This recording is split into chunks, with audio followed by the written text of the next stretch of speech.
चलो सभी लोग शांति बनाए रखें और तो बाहर निकालो उसको। किसको नहीं है? क्या नहीं है इसके पास? क्या है तुम्हारे पास?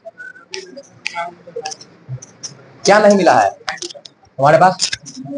तुम लेट से बनाया था। और इस दोनों के पास है? बाकी सबके पास है? मनीष तुम्हारा आईडी कार्ड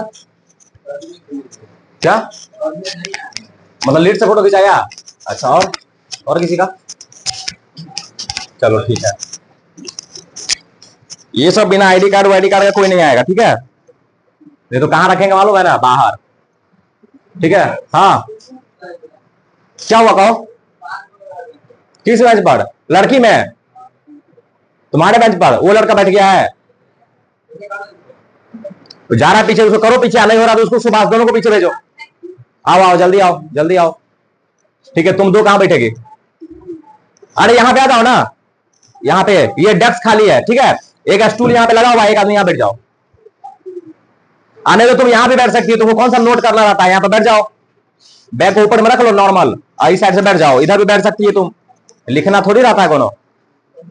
एक आदमी और आ जाओ। शुरू यहाँ जाओ, इस स्टूल पे बैठ जाओ तुम। यहाँ पे स्टूल लगा लो। इस पे कहाँ कुछ रखा हुआ है? स्टूल लो, यहाँ बैठो। हे देखो आराम से थोड़ा।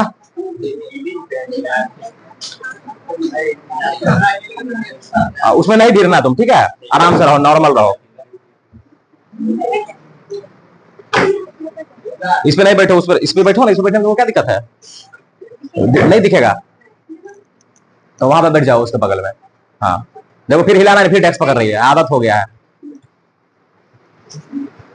चलो ठीक है, पढ़ाई लिखाई को आगे बढ़ा है? आ गया सभी लोग? कितना टाइम हो रहा है?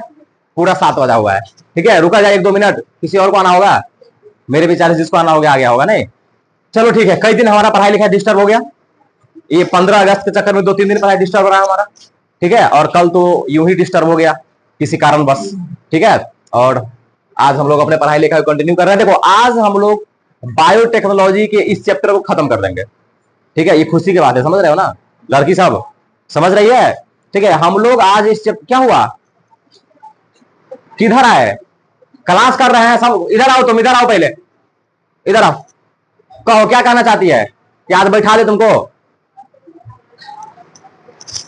जी लड़की है,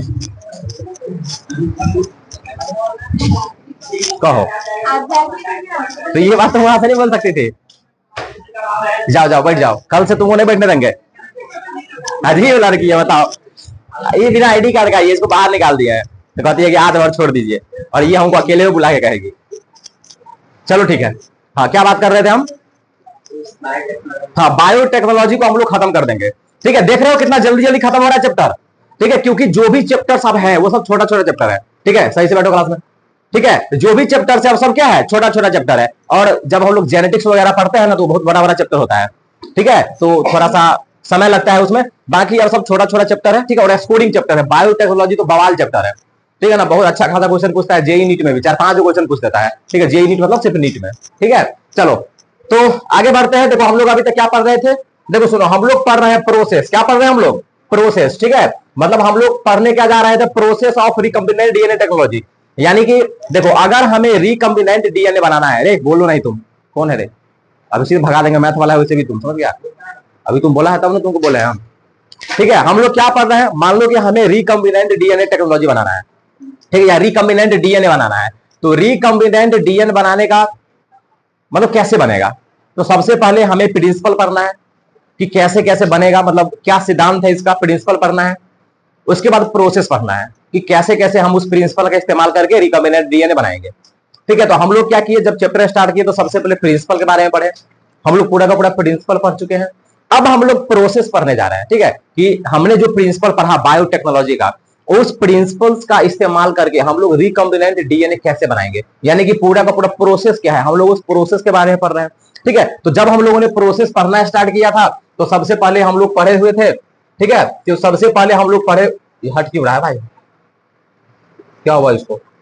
ठीक है, तो जब हम लोग ये प्रोसेस पढ़ रहे थे तो सबसे पहले हम लोग क्या पढ़े कि भाई हमें क्या करना है, डीएनए को आइसोलेट करना है। यानी कि हमें डीएनए चाहिए ना, जिस डीएनए को हम जोड़ना चाह रहे हैं वो हमें डीएनए चाहिए। तो वो डीएनए कैसे आएगा? तो वो डीएनए या तो किसी एनिमल से आएगा, या तो किसी प्लांट से आएगा, या तो किसी बैक्टीरिया से आएगा, या तो किसी फंगस से आएगा। तो जिस भी सेल से हमारे पास वो डीएनए आने वाला है, हम लोग सबसे पहले क्या करेंगे, उस सेल को डाइजेस्ट कर देंगे ताकि हमें डीएनए मिल जाए। तो जैसे मान लो कि अगर हमें बैक्टीरिया से मिल रहा है डीएनए, या किसी एनिमल या प्लांट से मिल रहा है, तो हम क्या करेंगे, उसके सेल को लाइसोजाइम एंजाइम में डाल देंगे, जिसके कारण क्या होगा, वो सेल डाइजेस्ट हो जाएगा और हमें डीएनए मिल जाएगा। या नहीं तो अगर मान लो कि हमें वो डीएनए फंगस के बॉडी से मिल रहा है, तब हम लोग उसको क्या करेंगे, हम लोग उसको एक एंजाइम में डालेंगे जिसका क्या नाम होता है, काइटिनेज एंजाइम होता है। ठीक है, जब काइटिनेज एंजाइम में फंगस के सेल को डालेंगे तो उसका सेल डाइजेस्ट हो जाएगा और हमें जो डीएनए चाहिए था वो डीएनए मिल जाएगा। उसी तरीके से अगर मान लो, ठीक है, कि प्लांट वगैरह में है, ठीक है, अगर मान लो कि प्लांट में हमें वो डीएनए मिल रहा है, तो उस प्लांट के सेल को सेल्यूलेज एंजाइम में डालेंगे, जिसके कारण प्लांट का वो सेल डाइजेस्ट हो जाएगा और हम जो डीएनए चाह रहे थे वो हो जाए, वो मिल जाएगा। अब देखो, जब सेल डाइजेस्ट होकर के हमें डीएनए देगा, तो सिर्फ वो डीएनए ही नहीं देगा, बल्कि डीएनए के अलावा कुछ और फालतू का चीज सब देगा, जैसे प्रोटीन दे देगा। ठीक है, तो ये अगर मान लो कि प्रोटीन एक्स्ट्रा आ गया, तो फिर प्रोटीन को हमें डाइजेस्ट करना है, प्रोटीन को गला उला करके उसको साइड करना है, तो वहां पे हम लोग उसको प्रोटीन को गलाने वाला एंजाइम डाल देंगे। आरएनए भी दे देगा डीएनए के अलावा, तो फिर आरएनए को गलाने वाले एंजाइम में डालेंगे ताकि आरएनए डाइजेस्ट हो जाए और हमको प्योर डीएनए मिल जाए। ठीक है ना, तो जब हमें प्योर डीएनए मिल जाएगा इस तरीके से, ठीक है, तो हम लोग क्या करेंगे, उस डीएनए को काटेंगे, क्योंकि हमें पूरा तो डीएनए चाहिए नहीं, हमें एक जीन चाहिए, जिस जीन का हमें काम है। तो हम क्या करेंगे, हम लोग रेस्ट्रिक्शन एंजाइम का इस्तेमाल करके उस डीएनए को क्या करेंगे, काटेंगे। अब देखो, जब हम लोग उसको काटेंगे, ठीक है, जब डीएनए को हम लोग काटेंगे तो हमें बहुत सारा टुकड़ा मिलेगा। ठीक है, तो हम लोग क्या करेंगे, वहां पर जगह नहीं हो रहा है, क्लास मॉनिटर को बोलो बेंच डेस्क का इस्तेमाल करो और बैठो। ठीक है, तो जब हम लोग मतलब डीएनए को काटेंगे तो हमें क्या मिलेगा, बहुत छोटा छोटा टुकड़ा मिलेगा। फिर वहां पे ये चेक करना है कि रेस्ट्रिक्शन एंजाइम सही से काम किया, और फिर जितना भी टुकड़ा था उसको क्या करना है, अलग अलग करना है, सेपरेट करना है। तो इसके लिए हम लोग एक टेक्नोलॉजी का इस्तेमाल करते हैं जिसका नाम क्या होता है, जेल इलेक्ट्रोफोरेसिस। ठीक है, तो हम लोग ये कर लेंगे। उसके बाद हम लोग थर्ड स्टेप में क्या किए हुए थे, ठीक है, मतलब जब हमें वो टुकड़ा मिल जाएगा काटने के बाद, तब लोग हम उसको क्या कर देंगे, वेक्टर में जोड़ देंगे। ठीक है, और बन जाएगा वो रिकॉम्बिनेंट डीएनए। ठीक है, अब देखो, अब हम लोग आगे पढ़ रहे हैं। ठीक है ना, अब हम लोग क्या कर रहे हैं, आगे पढ़ रहे हैं। ठीक है, अब अगला प्रोसेस क्या हो जाएगा, तो अगला प्रोसेस में हम लोग क्या करेंगे, हमें जो डीएनए मिला हुआ है, ठीक है, देखो हमारे पास डीएनए था, उसको हम काट कर करके जीन ले लिए। अब मान लो कि मेरे पास एक बहुत छोटा सा जीन है, तो उससे हमारा काम नहीं बनेगा, हम क्या करेंगे, उसको मल्टीप्लाई करेंगे। ठीक है, यानी कि उसको रेप्लिकेट करेंगे, उसकी संख्या को बढ़ाएंगे, उसका कॉपी बनाएंगे। तो वो कॉपी कैसे बनेगा, तो वो कॉपी बनाने में इस्तेमाल किया जाता है एक टेक्निक है जिसका नाम होता है पीसीआर टेक्निक। कौन सा टेक्निक, पीसीआर टेक्निक। देखो, अगर मान लो कि मेरे पास एक जीन है या मेरे पास एक डीएनए है, और हम चाहते हैं कि उस डीएनए से बहुत सारा डीएनए बने, तो वो काम हमारे बॉडी में हो रहा है ना, अरे हमारे बॉडी में हो रहा है ना, उस प्रोसेस का नाम है डीएनए रेप्लिकेशन। क्या नाम है, डीएनए रेप्लिकेशन। अब वही डीएनए रेप्लिकेशन हम बॉडी से बाहर करना चाहते हैं, लैब में करना चाहते हैं। कहां करना चाहते हैं, लैब में। ठीक है, तो लैब में कैसा होगा, पीसीआर टेक्निक के द्वारा होगा। तो अगर हमसे कोई पूछेगा कि पीसीआर टेक्निक क्या है, ठीक है, तो पीसीआर टेक्निक एक ऐसा टेक्निक है जिसके द्वारा हम लोग लैब में डीएनए रेप्लिकेशन करवाते हैं, यानी कि एक डीएनए का बहुत सारा कॉपी बनाते हैं, बहुत सारा लाखों की संख्या में कॉपी बनाते हैं, और वो भी लैब में बनाते हैं। तो हम लोग क्या करेंगे, जो अभी जीन मिला है उसको हम लोग पीसीआर के द्वारा बहुत सारा कॉपी बना लेंगे। ठीक है, जब बहुत सारा कॉपी बन जाएगा तब आगे का प्रोसेस देखेंगे। तो चलो, आज जो हम लोग क्लास स्टार्ट करेंगे उसमें हम लोग पीसीआर के बारे में पढ़ेंगे, पीसीआर टेक्निक के बारे में पढ़ेंगे, क्योंकि डीएनए वगैरह को हम लोग पिछले लेक्चर में काट चुके हैं। ठीक है, चलो ठीक है, तो हम लोग लेक्चर स्टार्ट करने से पहले देखो, सब दिन की तरह आज भी तुम्हारे लिए कुछ अच्छा बात लिखा हुआ है, accept the situation and move on.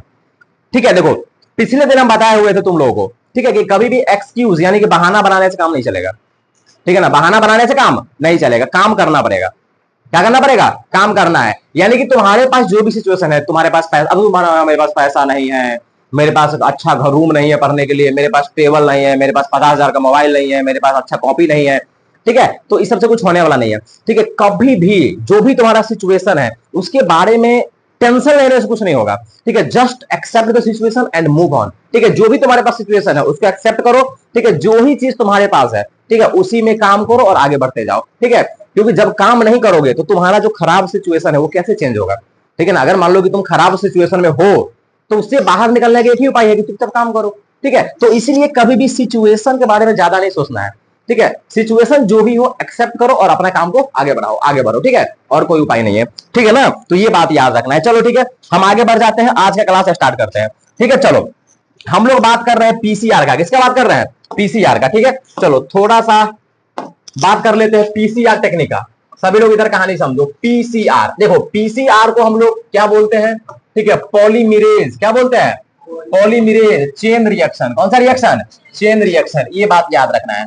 ठीक है, polymerase chain reaction, full form याद रखना है पीसीआर का, ठीक है, ये पीसीआर है, पॉलीमरेज चेन रिएक्शन। देखो सुनो, पीसीआर का क्या काम है, तो पीसीआर डीएनए के कॉपी में हेल्प करता है, ये बात याद रखना है, ठीक है ना। मतलब अगर मान लो कि मेरे पास एक डीएनए है और उस डीएनए से बहुत सारे डीएनए बनाना है, तो उसमें हेल्प करेगा पीसीआर टेक्निक, यानी कि पीसीआर डीएनए रेप्लिकेशन में हेल्प करता है, लेकिन लेबोरेटरी में, कहां पर, लेबोरेटरी में, क्योंकि हमारे बॉडी में तो ऑलरेडी डीएनए रेप्लिकेशन हो रहा है, लेकिन हम चाह रहे हैं कि डीएनए रेप्लिकेशन बॉडी से बाहर कराया जाए लैब में, तो लैब में डीएनए रेप्लिकेशन कराने का जो व्यवस्था है, उस व्यवस्था क्या नाम है, पीसीआर, ठीक है ना, पॉलीमरेज चेन रिएक्शन, यानी पीसीआर एक टेक्निक का नाम है, ठीक है, तो ये बात याद रखना है। अब देखो ये कैसे कैसे होगा, ये मुद्दा का बात है, ठीक है ना, यानी कि अगर हम पीसीआर के स्टेप्स के बारे में बात करें, ठीक है, किसके बारे में बात करें, स्टेप्स के बारे में बात करें, तो जनरली इसका 3 स्टेप है, कितना स्टेप है, 3 स्टेप, यानी कि जो पीसीआर टेक्निक है ये 3 स्टेप में डीएनए को मतलब रेप्लिकेट करता है, 3 स्टेप है, जिसमें जो सबसे पहला स्टेप है उसका नाम है डीनेचुरेशन, क्या नाम है, डीनेचुरेशन। देखो डीनेचुरेशन में क्या होगा, ठीक है, सबसे पहले जो हमारे पास डीएनए है, जैसे मान लो कि हमारे पास ये डीएनए है, ठीक है, हमारे पास ये क्या है, ये डीएनए है, यही है ना हमारे पास, ठीक है, ये डीएनए है। अब क्या करना है, अगर हमें डीएनए रेप्लिकेशन करना है तो सबसे पहले इस दोनों स्ट्रैंड को अलग करना पड़ेगा ना, दोनों स्ट्रैंड को क्या करना पड़ेगा, अलग करना पड़ेगा। जैसे मान लो कि ये 3 to 5 है और ये 5 to 3 है, मान लो ये हमारा डीएनए का 2 स्ट्रैंड है, तो सबसे पहले क्या करना है, तोड़ना है, ये जो बीच में बॉन्ड बना होता है वो हाइड्रोजन बॉन्ड बना होता है, कौन सा बॉन्ड बना होता है, हाइड्रोजन बॉन्ड, ठीक है। तो देखो जब हमारे बॉडी में डीएनए रेप्लिकेशन होता है तो वहां पर हाइड्रोजन बॉन्ड को तोड़ने के लिए एक एंजाइम होता है, जिसका क्या नाम होता है, बताओ कोई, कौन सा एंजाइम है जो हाइड्रोजन बॉन्ड को तोड़ता है और डीएनए के दोनों स्ट्रैंड को अलग करता है, किसको याद है, ऐसे आने जाने से काम चलेगा, मुंह उठा के आता है, मुंह उठा के जाता है, इसी में पढ़ लिया बायोलॉजी, खत्म नहीं हो रहा है, खत्म नहीं हो रहा है, खत्म करने से काम चलेगा, बेवड़ा सब एक नंबर का, ठीक है। देखो इधर, ठीक है, वहां पर एक एंजाइम था जिसका नाम था हेलिकेज, कौन सा एंजाइम, हेलिकेज, तो हेलिकेज एंजाइम वहां पे काम आ रहा था। अगर हमारे बॉडी में डीएनए रेप्लिकेशन होगा तो हेलिकेज एंजाइम आएगा और वो हेलिकेज एंजाइम पूरे हाइड्रोजन बॉन्ड को तोड़ेगा और दोनों के दोनों स्ट्रैंड को अलग करेगा, ठीक है।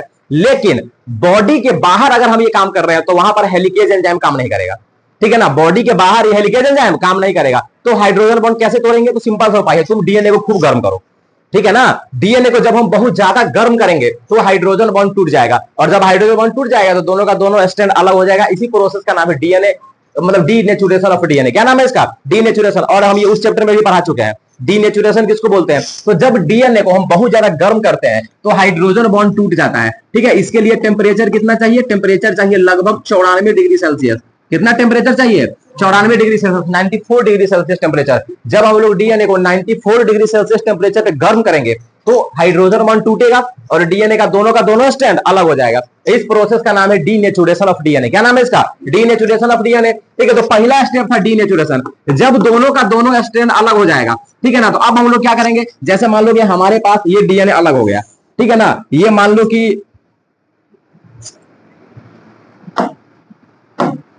ठीक है, ये मान लो कि हमारे पास 3 to 5 था और ये कितना था, 5 to 3 था। मान लो कि ये दोनों डीएनए अलग हो गया, ये दोनों क्या हो गया, अलग हो गया, ठीक है ना।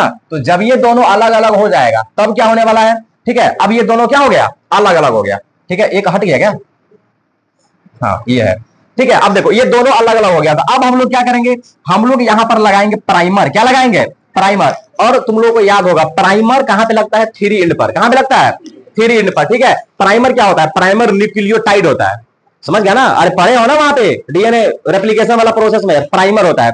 तो प्राइमर डी मतलब न्यूक्लियोटाइड होता है, जैसे मान लो कि यहाँ पर ए है, ठीक है ना, तो वहां पर टी आएगा। प्राइमर का मतलब होता है वो न्यूक्लियोटाइड होगा जो इस डीएनए के स्ट्रैंड का कंप्लीमेंट्री होगा, ठीक है ना। तो ये बात याद रखना है, ठीक है। तो अब हम लोग क्या करेंगे, सेकंड नंबर में प्राइमर लगाएंगे, ठीक है। तो लो यहां पर एक हम प्राइमर लगा दिए, समझ गया ना, यहाँ पे क्या लगा दिए, प्राइमर लगा दिए, ये बात याद रखना है। और प्राइमर हमेशा 3 एंड में लगता है, तो यहां भी प्राइमर लगा देंगे और यहां भी क्या लगा देंगे, प्राइमर, यानी कि ये प्राइमर हो गया, क्या होगा, ये प्राइमर हो गया। और यही प्राइमर आगे फिर ग्रोथ करेगा और पूरा 2 नया डीएनए बन जाएगा, समझ गया ना। तो ये जो प्राइमर लगाने का स्टेप है, ठीक है ना, इसको हम लोग बोलते हैं एनीलिंग, क्या बोलते हैं, एनीलिंग, ये बात याद रखना है, ठीक है ना। तो पहला step denaturation, second step annealing. इसके लिए लगभग 55 डिग्री सेल्सियस टेम्परेचर का जरूरी पड़ता है, 54-55 डिग्री सेल्सियस टेम्परेचर का जरूरी पड़ता है, लगभग 50 के आसपास, ठीक है ना। तो ये 55 डिग्री सेल्सियस टेम्परेचर होगा, एनीलिंग होगा, ठीक है। अब क्या होगा, जो थर्ड स्टेप है उसमें होगा एक्सटेंशन। क्या होगा? एक्सटेंशन, यानी कि ये आगे बढ़ेगा, ठीक है, और थर्ड स्टेप हो जाएगा एक्सटेंशन। क्या हो जाएगा? एक्सटेंशन हो जाएगा, ठीक है। अब देखो सुनो, अब तुम लोगों ने पढ़ा होगा रेप्लिकेशन वाला प्रोसेस में, जब उस चैप्टर में हम लोग पढ़े होंगे, तो ये जो प्राइमर है, ये एक्सटेंशन इसका कब होगा? इसको एक्सटेंशन बोल लो, एलोंगेशन बोल लो, या कुछ बोल दो, ठीक है ना। एक्सटेंशन एनसीईआरटी लिखा हुआ है, तो हम भी थर्ड स्टेप में क्या लिख रहे हैं? एक्सटेंशन लिख रहे हैं। अब थोड़ा सा कहानी समझो कि हम लोग जानते हैं डीएनए रेप्लिकेशन में कि ये जो प्राइमर है, ये प्राइमर आगे बढ़ के तब काम करेगा जब यहां पर एक एंजाइम आएगा, आरएनए पॉलीमरेज। कौन सा एंजाइम आएगा? आरएनए पॉलीमरेज, ठीक है। यानी कि यहां पर एक एंजाइम की जरूरत है, उस एंजाइम का क्या नाम है? RNA, sorry DNA polymerase. कौन सा पॉलीमरेज? डीएनए पॉलीमरेज एंजाइम की जरूरत है, ठीक है ना। ये बात याद रखना है, यहां पे एक एंजाइम की जरूरत है, डीएनए पॉलीमरेज। लेकिन याद रखना, ये जो डीएनए पॉलीमरेज है ना, इसका एक दिक्कत है, ठीक है, कि ये मात्र 37 डिग्री सेल्सियस टेम्परेचर पे काम करेगा, यानी कि जो हमारा बॉडी का टेम्परेचर है उसी टेम्परेचर पे काम करेगा, ठीक है। लेकिन यहां पर तुम देखो ना, 94 डिग्री सेल्सियस टेम्परेचर है, 55 डिग्री सेल्सियस टेम्परेचर है, तो वहां पे ये काम करेगा एंजाइम? नहीं काम करेगा, समझ गया ना। तो हम लोग क्या करते हैं, यहाँ पे एक स्पेशल व्यवस्था खोजते हैं। साइंटिस्ट लोग पीसीआर टेक्निक कर रहा था, यहीं पे जाकर फंस रहा था कि भाई एंजाइम में नहीं है, एंजाइम में नहीं काम कर रहा है, तो फिर कैसे होगा? समझ गया ना। तो फिर कुछ साइंटिस्ट आए, समझ गया ना, उन्होंने इसका जुगाड़ खोजा। उन्होंने जुगाड़ क्या खोजा? ठीक है, उन्होंने कहा कि देखो भाई ऐसा काम करते हैं ना कि कुछ ऐसे भी बैक्टीरिया है जो बहुत हाई टेम्परेचर में जिंदा रहता है, उस बैक्टीरिया का नाम होता है आर्की बैक्टीरिया। कौन सा बैक्टीरिया? Archie bacteria. अगर मान लो कि वो जो बैक्टीरिया है वो बहुत हाई टेम्परेचर पे जिंदा रह रहा है, तो उसके बॉडी में भी रेप्लिकेशन हो रहा होगा ना, यानी कि उसके बॉडी में कोई ना कोई ऐसा एंजाइम होगा जो डीएनए रेप्लिकेशन करवा रहा होगा हाई टेम्परेचर पे, ठीक है। तो वो साइंटिस्ट क्या किया, उसी आर्की बैक्टीरिया से एक एंजाइम निकाल लिया, समझ गया ना। और किस बैक्टीरिया से एंजाइम निकाला? उसका नाम था थर्मस एक्वेटिकस। क्या नाम था? थर्मस एक्वेटिकस, याद रखना है, ठीक है ना। इसके बदले एक एंजाइम का इस्तेमाल किया, समझ गया ना, जिस एंजाइम का नाम था टेक पॉलीमरेज। कौन सा पॉलीमरेज? Take polymerase. ये बात याद रखना है, टेक पॉलीमरेज। और ये जो टेक पॉलीमरेज है, एक बैक्टीरिया से निकाला गया था। उस बैक्टीरिया का क्या नाम था? उस बैक्टीरिया का नाम था थर्मस। क्या नाम था? Thermus aquaticus. थर्मस एक्वेटिकस, ये बात याद रखना है, ठीक है। और तब जाकर के ये प्रोसेस आगे बढ़ा, ठीक है। तो देखो ये है पीसीआर टेक्निक। तो पीसीआर टेक्निक 3 स्टेप में होता है। कितने स्टेप में होगा? 3। पहला step annealing, second denaturation, second step annealing, and the third step is extension. NEET का जब क्वेश्चन बैंक देखोगे ना, तो इसके स्टेप पर क्वेश्चन पूछता है, समझ गया ना, कि कौन स्टेप पहले होता है, कौन बाद में होता है। तो ये स्टेप याद रखना है, कौन क्या होगा, ठीक है। तो मेरे विचार से तुम लोगों को समझ में आ गया होगा, ठीक है। अब देखो सुनो, अब थोड़ा सा हम यहाँ पे कहानी को अपना आगे बढ़ा लेते हैं, ठीक है ना, कि क्या है पीसीआर टेक्निक। जितना बात हम समझाए हैं उतना यहाँ पे लिखा होगा, ठीक है, अकॉर्डिंग टू एनसीईआरटी, ठीक है, टू द पॉइंट हम लिखाएंगे एनसीईआरटी। देखो, पॉलीमरेज चेन रिएक्शन, पीसीआर का फुल फॉर्म होता है, ठीक है ना। यह एक ऐसा प्रोसेस है जिसके द्वारा आप लोग मल्टीपल कॉपी बनाते हैं किसी भी जीन का विट्रो में, इन विट्रो मतलब बॉडी के बाहर, ठीक है ना। ये बात याद रखना है, समझ गया ना। जिसमें हम लोग क्या क्या इस्तेमाल करेंगे? प्राइमर का इस्तेमाल करेंगे, ठीक है, और एंजाइम का इस्तेमाल करेंगे, डीएनए पॉलीमरेज। लेकिन ये डीएनए पॉलीमरेज एंजाइम बहुत हाई टेम्परेचर पे काम नहीं करेगा, तो हम लोग इसके बदले क्या इस्तेमाल करेंगे? क्या इस्तेमाल करेंगे हम लोग? Taq polymerase. कौन सा पॉलीमरेज? टेक पॉलीमरेज का इस्तेमाल करेंगे, ठीक है ना। अब देखो ये प्राइमर क्या होता है, ये जो प्राइमर है, प्राइमर क्या होता है तो अभी बताया है।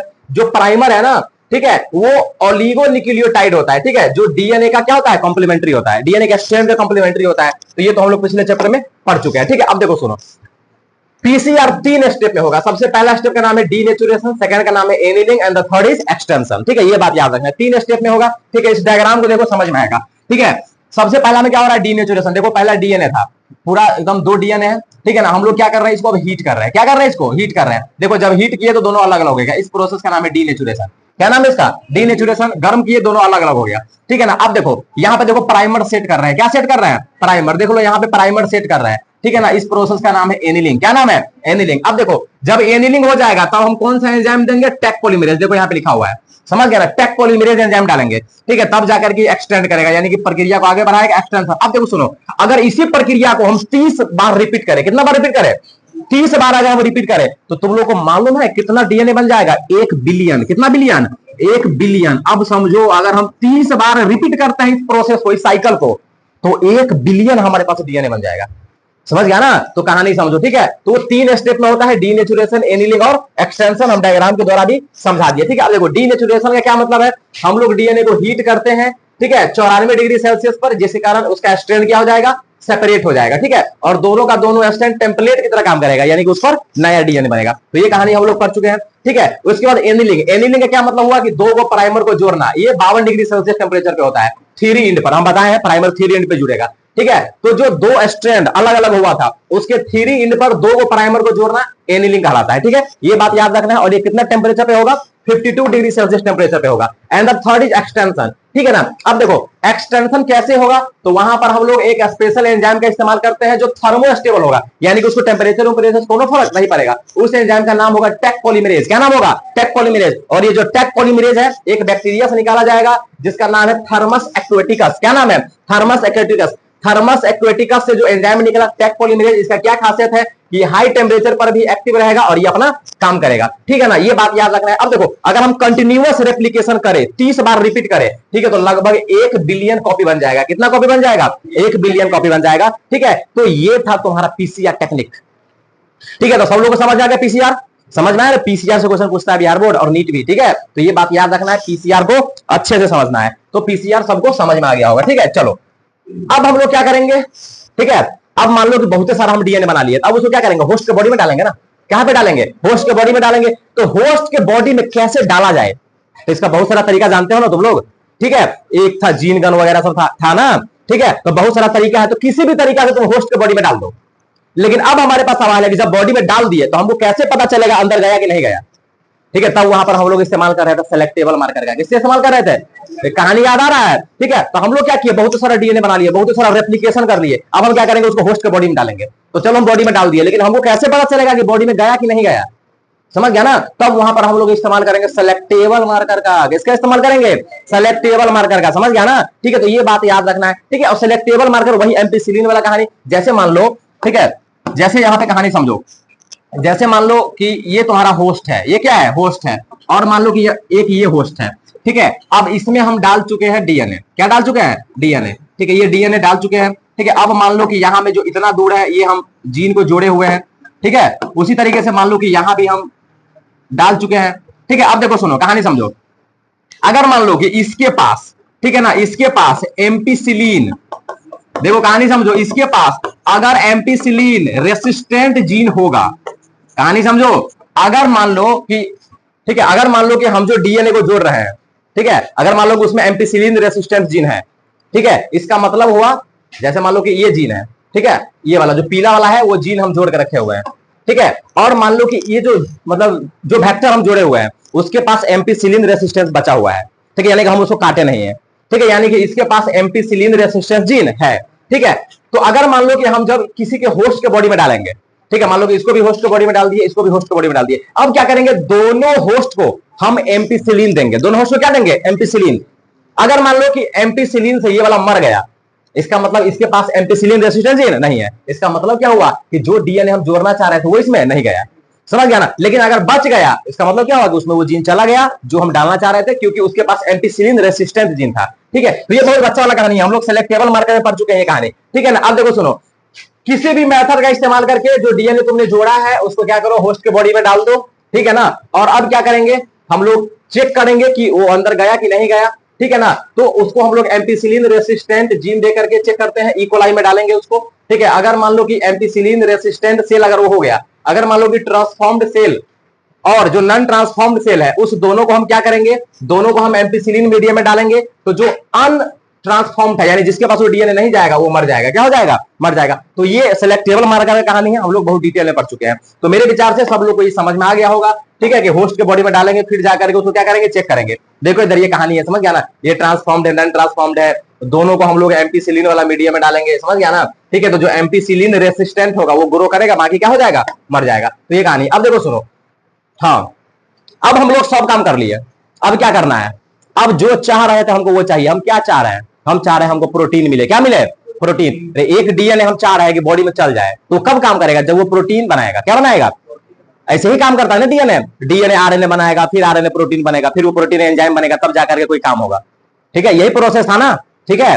तो मान लो कि हमने डीएनए वगैरह तो जोड़ दिया, अब हमें ये देखना है कि वो डीएनए प्रोटीन बना रहा है कि नहीं बना रहा है, ठीक है। क्योंकि जब तक प्रोटीन नहीं बनाएगा हमारा काम ही नहीं होगा। यानी अल्टीमेट हमारा मकसद क्या है, अल्टीमेट हमारा मकसद यही है कि भाई हमने जो डीएनए जोड़ा है वो प्रोटीन बनाए। क्या बना दे, प्रोटीन बना दे, ठीक है ना। तो हम लोग क्या करेंगे, जीन प्रोडक्ट बनाएंगे, यानी कि जो प्रोटीन है हमारा वो बनाएंगे, ठीक है ना। देखो यहाँ पे कहानी पूरा का पूरा लिखा हुआ है, ठीक है, कि जो हमारा अल्टीमेट एम है, हमारा क्या है, अल्टीमेट एम है, यानी कि हमारा जो पूरा मकसद है वो क्या है कि भाई हम प्रोटीन बनाए, क्या बना ले, प्रोटीन बनाए, ठीक है। अब देखो सुनो, अब क्या होगा, ए लड़का कहानी समझो, हम लोग क्या करेंगे पता है तुम लोगों को, ठीक है, हम लोग एक अलग से होस्ट लेंगे, ठीक है। जैसे मान लो कि हमारे पास एक जीन है, ठीक है, मान लो कि हमारे पास ये है और यहां पर हमने वो जीन जोड़ के रखा हुआ है, क्या जोड़ के रखा हुआ है, जीन को। जैसे मान लो ये जीन है, समझ गया ना। अब ये जीन प्रोटीन बनाएगा कि नहीं बनाएगा, ठीक है। तो हम लोग क्या करेंगे, इसको एक स्पेशल होस्ट में डालेंगे। जैसे मान लो ये ई कोलाई है, क्या है ये, ई कोलाई है, ठीक है। मान लो कि ये जो हम जीन जोड़े हुए हैं ये इंसुलिन बनाएगा, क्या बनाएगा, इंसुलिन,